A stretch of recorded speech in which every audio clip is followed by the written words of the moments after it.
Well, crowds gathered for a second day of protest at the University of Texas campus. Right. KXAN's Grace Reeder is actually joining us live from the campus. And Grace, tell us what you are seeing out there right now. We do see some students behind you there.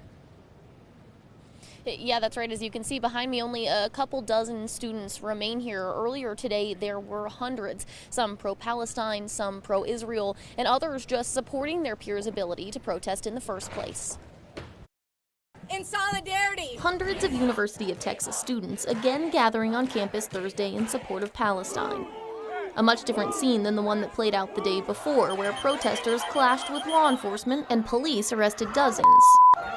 Even though the protests like today and yesterday were like the same, they were both peaceful protests. It kind of seemed like the cops were sort of going out there yesterday with like the intent of like initiating contact. But the warnings from the University of Texas remained, and flyers posted around campus and handed to students did not disrupt operations at the university.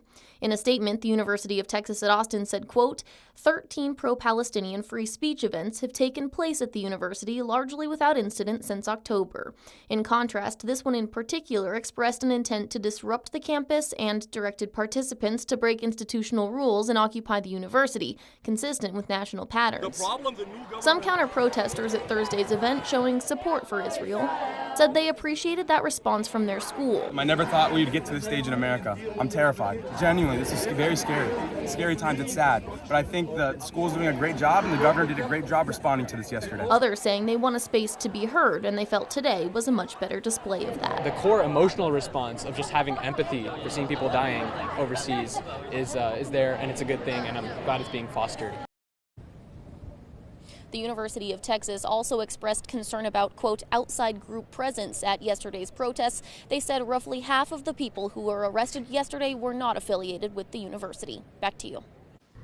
Grace, thank you. Going in depth, this is not the first time we've seen mass arrests during Austin protests. We wanted to take a look back at the dozens of cases filed against protesters in 2020 following the death of George Floyd when people gathered in downtown Austin. At the time, the county attorney opted to drop over a dozen misdemeanors, but not ones involving looting or threats to public safety. Then again in August of 2020, 40 people were arrested after they took to the streets in multiple demonstrations fueled by the shooting death of protester Garrett Foster. Most of those cases were dropped, and we are learning it's looking like that could happen here again. In a statement regarding the most recent arrests from the events yesterday at UT, Travis County Attorney Delia Garza told us we individually reviewed each case that was presented and agreed there were deficiencies in the probable cause affidavits. The court affirmed and ordered the release of those individuals. It went on to say, we will continue to individually review all cases presented to our office to determine whether prosecution is factually and legally appropriate.